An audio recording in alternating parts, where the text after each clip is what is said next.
hari famiye y'abanyarwanda iherutse kuza kandi bakoresheje iyi porogaramu Visit Exploratoire mu ntara ya Manitoba. Hari abantu bamwe bashobora kuba batarayumvise neza ku buryo umuntu ashobora guhita yitekereza nk'inzira yanyuramo akaza muri visite agahita haguma.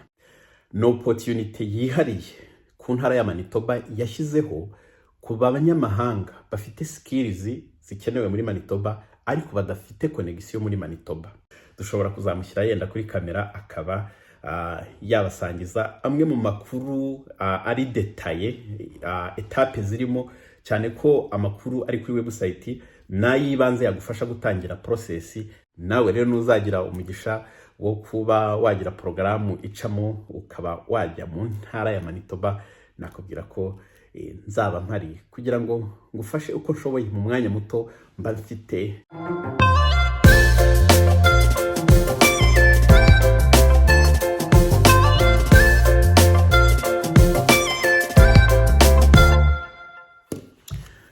Reka nongere mbasuhuze kandi mbahe ikaze mwebwe mwese abankurikira muri mu bice bitandukanye by'isi. Mbasuhuze mwebwe abari iwacu mu Rwanda mu bice bitandukanye by'igihugu, mu ntara zose aho munkurikira muherereye. Ndabasuhuje, ndasuhuza abaturanyi hirya ho i Burundi, ndasuhuza abari muri Uganda, abari muri Kenya, abari muri Tanzania bankurikira, abantu bari muri Congo, abantu bari mu bihugu bitandukanye byo muri Afrika, mwese munkurikira ndabasuhuje. Abantu muri Cote d'Ivoire narababonye namwe ndabasuhuje. Abanyarwanda bari ahantu henshi vraiment, abantu muri ibi bihugu by'i Burayi, abari ku mugabane wa Amerika, mwese abari muri Aziya, nimugire amahoro. Ndizera ko mumeze neza. Hanyuma kandi navuga ko ntangira narabashimira feedback zanyu, ndazibona abanyandikira kuri contact zanjye, abantu mushyiraho amakomantere munshimira amakuru mbagezaho. Nanjye ndabashimiye kuko mufata uwo mwanya wanyu. Reka rero ntangire nkoresha ahari imvugo mudakunze kunyumvana cyane, yo kuvuga ngo niba utarakora subscribe kuri uyu muyoboro. Ubwo ndavuga cyane ku bantu bafite interest yo kugerageza immigration programs atandukanye muri ibi bihugu.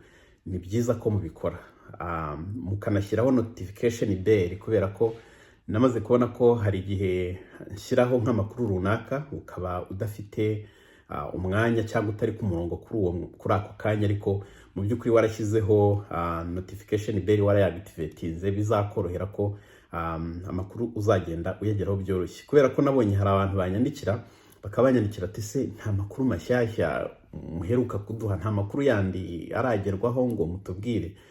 Ngahita nsanga ntabwo barabasha kwagisesinga amakuru mashyashya nashyizeho. Ubwo rero ku bantu bari interested mu bintu bya immigration programs za Canada kandi bakunda amakuru ngenda bagezaho, ni byiza ko mukora abone, hanyuma muganashyiraho notification bell kugira ngo amakuru ajya bageraho, hanyuma mushobore kuyareba igihe muboneye akanya.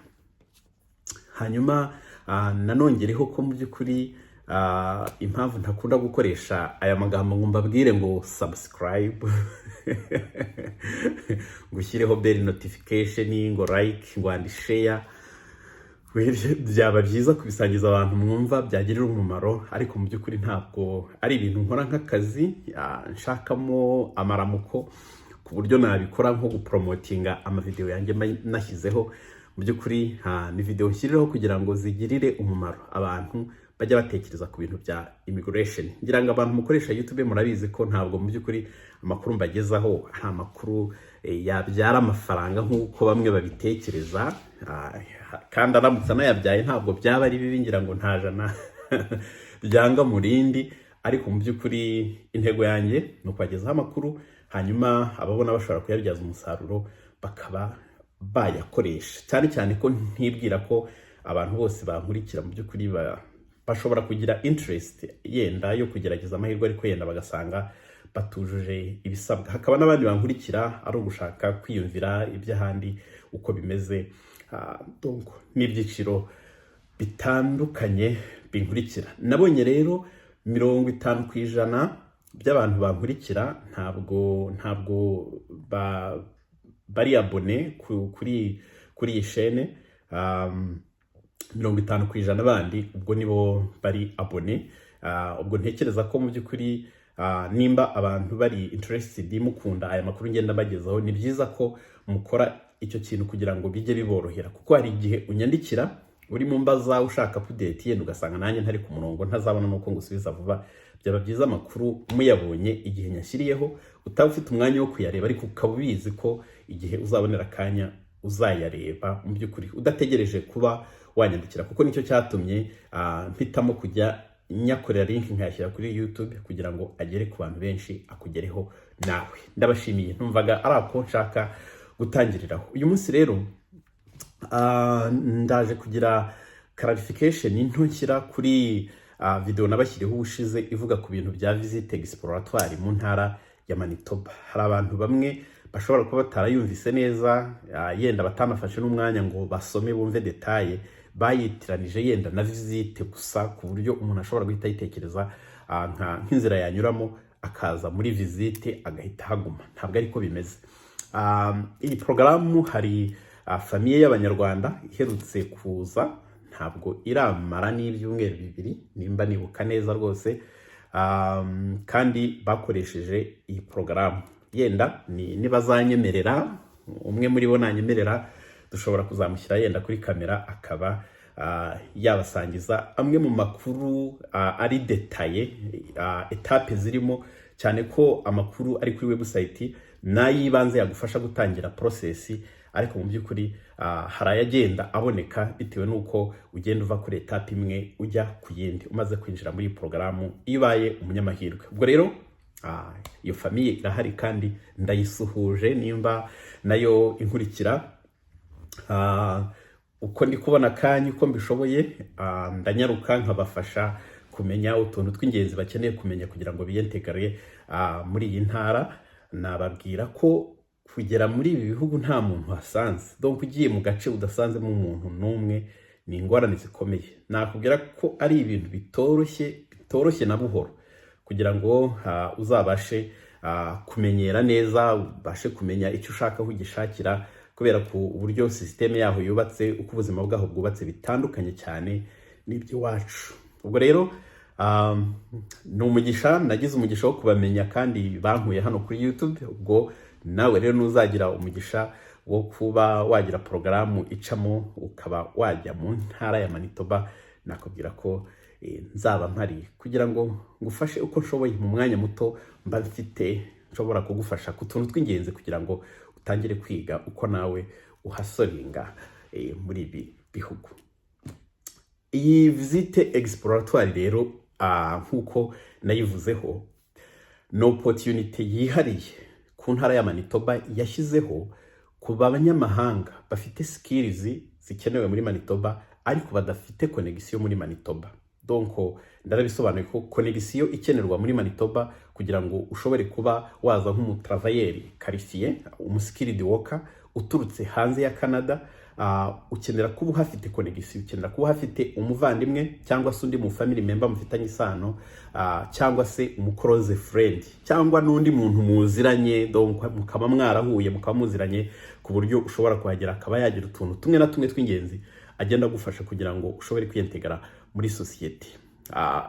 Iyo ni requirement kugira ngo ubashe kubona nomination muri iyi ntara. Ikindi ku bantu bahize ubwo biraborohera, iyo ni connection rwose iti kwemerera ku muntu wahabonye job offer akaba ahari cyangwa azaza mu kazi, ibyo biramworohera, iyo ni connection. Hanyuma bashyizeho rero n'ubwo buryo bw'umuntu udafite connection nimwe muri izo maze kuvuga, ari ubu buryo bwa visite exploratoire. Visite exploratoire ubundi ivuze ko bakaprovinga visite yo kugira ngo uzaze utembere intara, urebe ibikorwa bihari, urebe job opportunities zihari, urebe uko ubuzima bwubatse, hanyuma uzafata umwanzuro wo gukomeza umaze kubona ko bizakorohera kuba wabona akazi muri iyi ntara, ukaza ugasetoringa dawuni, ukabasha kubaho hamwe n'umuryango wawe. Ubundi iyo visite nicyo kintu ivuze, ni ukuvuga ko utanze request yawe mu by'ukuri uba urimo usaba visite exploratoire kuri fomu iriho kuri iriya website nabashyiriyeho. Nkomeza nkongera ngapininga kubera ko hari igihe umuntu aba ageze kuri iki kiganiro aribwo bwa mbere abonye video zanjye. Amakuru ariho. Hanyuma iyo visite rero bavuga ko bashobora no kuba bayikorera virtuel, ni ukuvuga ko information zimwe mu z'ingenzi ukeneye ushobora kuzihabwa binyuze online, utagombye kuza ngo ubanze ukore visite. Ubwo muranabyumva ko ni ibintu binahenze kugira ngo ufate tike y'amadolari cya 5,200 uze gukora visite yo kuza gusa kugira ngo urebe hanyuma wongere usubireyo. Ni ibintu biri costly, kandi umuntu ashobora kuba yabikora online bakamuha amakuru yose akeneye kumenya kugira ngo yumve nimba yafata umwanzuro.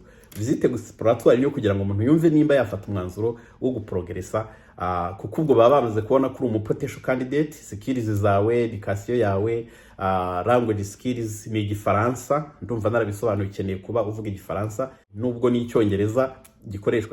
Hanyuma potential candidate ikamushyikiriza immigration muri province, hanyuma bakwapproving ibintu byose ari sawa, ukazabona invitation ya province yo gusaba provincial nomination.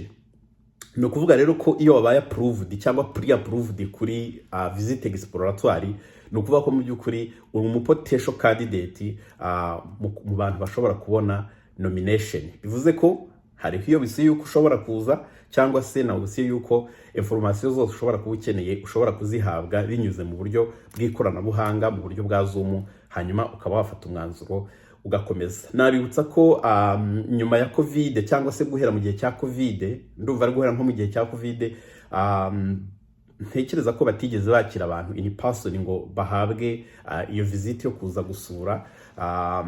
Bagiye bakoresha uburyo bwa Zoom kugira ngo babahe amakuru yose akenewe. Nicyo rero iriya visite ivuze, ni ukuvuga ni ukuza ugasura, hanyuma ukareba uko bimeze, ukareba ugereranije skills zawe, opportunity zihari z'akazi, uko ubuzima bwubatse, donc uko uzashobora kwiyesitara ukabona bizakorohera ugakomeza. Banavuga ko iyo visite banagukoresha interview, ariko ntekereza hari n'uburyo bashobora kuba bakora screening bitaragera naho ngaho. Visite rero nuko kuntu ibimeze. Hanyuma nahoze ntekereza, hari umuntu twahoze tubiganiraho, nimubwira ndatekereza ko mu by'ukuri visite exploratoire kuza in person kugira ngo uze gusura intara bishobora kuba bitaba mandatory, bitaba itegeko, ahubwo umuntu ashobora no guhitamo gusaba ko amakuru akeneye yose bayamuha, hanyuma agafata umwanzuro akaba yakomeza atagombye guspendinga amafaranga kugira ngo aze gusura hanyuma yongera asubireyo ikindi gihe ubwo azongera agaruke ibintu bimaze gucamo. So nuko kuntu imeze. Ukeneye Igifaransa, donc no kugira ngo utange request nuko ufite resultat z'Igifaransa, minimum level ni 5. Urutonde rw'ama professions abantu banyuramo muri iyo programme, donc professions zikeneye abakozi muri Manitoba, urutonde ruriho mukanze ahantu handitse ngo, donc mugiye kuri link nabahaye, iyo mukanze ahanditse kuri liste de professions en demande au Manitoba, bahita baguha urutonde rw'ama professions atandukanye, kandi buri kategori bira nimero se kugera ku 9, 10, buri kategori igirimo udu sub categories ushobora kugenda ukandaho ukajya ureba level y'ururimi isabwa, nahanditse NCLC. Hanyuma kandebe icyo nicyo cy'ingenzi ukeneye kureba, donc ukareba ubwoko bw'akazi, ukareba na niveau y'ururimi isabwa. Zimwe zikenera 7, ubwo ni level yo hejuru, niyo yo hejuru ishoboka iriho, izindi zikenera 5, inyinshi ni 5, hanyuma harimo na 6, 8 ntawe urimo. So kari 5, 6, 7 utuzi twinshi dutandukanye. Dufatira urugero, nimba uri nk'umwarimu kugira ngo ube approved umwarimu akeneye kuba ari kuri level yo hejuru, akeneye kuba afite iriya level ya 7. Ariko ufite amahitamo yo kuba wasaba nk'umwasisita, ugasaba kumwasisita, kuko kumwasisita bishobora kuba bitari bugusabe level 7, ahubwo bishobora kugusaba level ya 5. Tuvuge uri umu-infirmier, uri umunasi, ugasanga reka mbarebera gicyo n'iby'abanasi kuko biriho, ugasanga level yawe ufite ntabwo ikwemerera kubera ko iri hasi yo basaba segiteri de la santé. Katurebe aba-infirmier, yes, level ni 7, murumva ko iri hejuru. Udafite level ya 7 ushobora gusaba kuba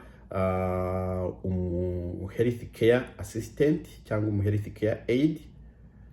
Okay, bashyiramo n'abandi bantu, aba assistant cyangwa aba assistant, aba préposé au bénéficiaire barimo. Uramutse uri umufarumasiye ugasanga farumasi baragusaba level iri hejuru, ushobora gusaba nk'umu assistant pharmacist, iyo nayo iriho kuko level ni 5. Uramutse uri umu lab technician ugasanga barasaba level iri hejuru, ushobora gusaba kuba umu assistant muri iyo kategori kuko naho level basaba ni 5. Abandi nabahe, harimo kategori nyinshi mushobora kujyaho mukareba. Mu by'ukuri muri buri kategori bitewe na segiteri urimo ushobora kubona icyiciro wafitingamo. Hanyuma rero icyo nongeraho nuko ntibiba bivuze yuko nuhagera mu by'ukuri nimba uri umu-infirmier n'urugero ukaba ufite iriya level ya 7 basaba, ukaba ukwije n'izindi requirement bavugamo imyaka experience mu kazi, ntibivuze ko uzaza guhita ukora nk'umu-infirmier, kubera ko iyo ni profession iri regulated. Ni ukuvuga ko ukenera license, ukenera kuzuza ibyo province isaba cyangwa se urugaga rw'aba-infirmier muri iyi ntara ya Manitoba basaba kuba wujuje kugira ngo bashe kubona license. Ariko ushobora gukora nk'umu health care assistant, hari inzira zoroshye bishobora gucamo bitagusabye igihe kinini, ukaba ukora nk'umu health care assistant mu gihe uri kwegeranya ibyangombwa. Numvaga ari ako kantu nshaka kongeraho kugira ngo abantu bumve neza ukuntu bimeze. So ntabwo ari process igoye, niko navuga, kandi level ntabwo bigusaba za level za 7, 8 nk'uko bigenda unyuze muri express entry. Iyi ni porogaramu yagufasha kubaka iyo connection basaba muri Manitoba, donc ubaye approved uhinduka nk'umuntu ufite connection muri Manitoba, ndetse bikanaguhesha points menshi. Iyo invitation baguha province guha iguhesha points menshi kuruta kuba wawe mfite nk'umuntu tuziranye muri iyi ntara. N'urugero nari ntanze, donc kuba hafite umu distant friend no kuba ufite invitation ya province binyuze muri visite exploratoire, igitanga amahirwe menshi ni visite exploratoire kuruta umuntu afite umufriend, kuko umufriend bamuha points makeya ugereranije points harya uyo sinahita nyababonera ayo batanga. Donc uhafite umuvandimwe kuri ku points batanga iyo ugiye mu gusubmitinga expression of interest, donc wamaze ubwo kubona pre-approval y'uko uri potential candidate. Umuntu afite umu relative na points 200 batanga. Hanyuma umuntu ufite invitation, ya province na points 500. Donc invitation harimo kategori ebyiri, hariyo bita strategic initiative recruitment. Ibi nibyo bajya bakora nk'igihe runaka bakajya nko mu gihugu runaka gurecruita, cyangwa bakaba bafite ongoing recruitment ihoraho yo gushaka abakozi mu byiciro runaka, bagufata bakaguha invitation, cyangwa se bakaba bafite community runaka barimo bashakamo abakozi, baguha yaringa muri icyo cyiciro bakaguha invitation. Iyo invitation iguhesha points 500, mu gihe umuntu afite umuvandimwe bamuha points 200. Umuntu uhafite umurelative muziranye, tuvuge uramutse wifuje ko ngufasha nkaba umusupporter wawe n'urugero, baguha points 50 yonyine. Numva ko ntabwo ari menshi mu by'ukuri ku buryo yaba ari buzamura amahirwe. Donc igihe itanga amanota menshi no kuba hafite umuclose relative, cyangwa se ukaba ufite invitation itangwa na province baguha amapoints 500. Urumva ko mu by'ukuri ufite invitation hanyuma ukaba warize ufite post secondary education umwaka umwe cyangwa 2 babitangira nk'amanota agera ku 100, ukaba ufite work experience irengeje imyaka 4 kuzamura baguha amapoints 75. Imyaka yawe nimba utarengeje uri hagati ya 21 na 45 baguha amapoints 75. Murumva ko ubwo byatumbagiye dushobora kuba turi kugera hafi muri 900 mu ndimi. Ufite ya level ya 5 basaba kuri buri band ni ukuvuga mu kumva, mu kuvuga, mu gusoma, mu kwandika baguha 17. Nimba ufite 5 hose wagira 6 bakaguha 20 kuri buri band. Ni ukuvuga ko urumva ko umuntu uri nko kuri level ya 6 abonamo amanota 80 ahangaha. Mu by'ukuri bihita bizamura amanota cyane hejuru ku buryo ugira amahirwe yo kuba selected ukaba wabona nomination ya province. Nomination ya province nayo mwumve ko ubwo ntabwo uragera kuri permanent residence, ruvuga ko numara kubona nomination ya province hazaba hakurikiye gusaba permanent residence nk'umuntu wabaye nominated na province. Donc province yatanze recommendation ikavuga ko uyu muntu yemera kumufata akaza ku muturage wayo, bityo iri commandinga ko ashobora kuhabwa permanent residence. Ibi rero bitanga amahirwe menshi cyane rwose kandi bisa navuga ko bitagoye. Yenda indimi ndabyumva kuko ziragoye, rimwe na rimwe umuntu ashobora gukora ntabone amanota asabwa kandi ziranahenze, amafaranga ntabwo ari makeya, nabonye igiciro kiri hejuru. Navuga ko rero mu by'ukuri ni ibintu bisaba no gushyiramo some money, ntabwo ari ibintu byoroshye cyane nk'uko umuntu abitekereza cyangwa nk'uko ushobora kumva bamwe babivuga. Donc birimo kwitegura izindi mu gakora ukabona amanota meza, no birimo kuba ufite ubushobozi kuko bagusaba kwerekana ubushobozi buzagufasha kuza ugashobora kubaho mu gihe utarabona akazi, kuko mu by'ukuri no kugira ngo ubone ahantu ukodesha udafite cash zifatika nk'umuntu mushyashya, navuga ko nabyo biragoye, kuko kugira ngo hano umuntu aguhe aparitema ye ukodeshe nuko ugomba kuba werekana ko ufite ubushobozi bwo kuzashobora kwishyura.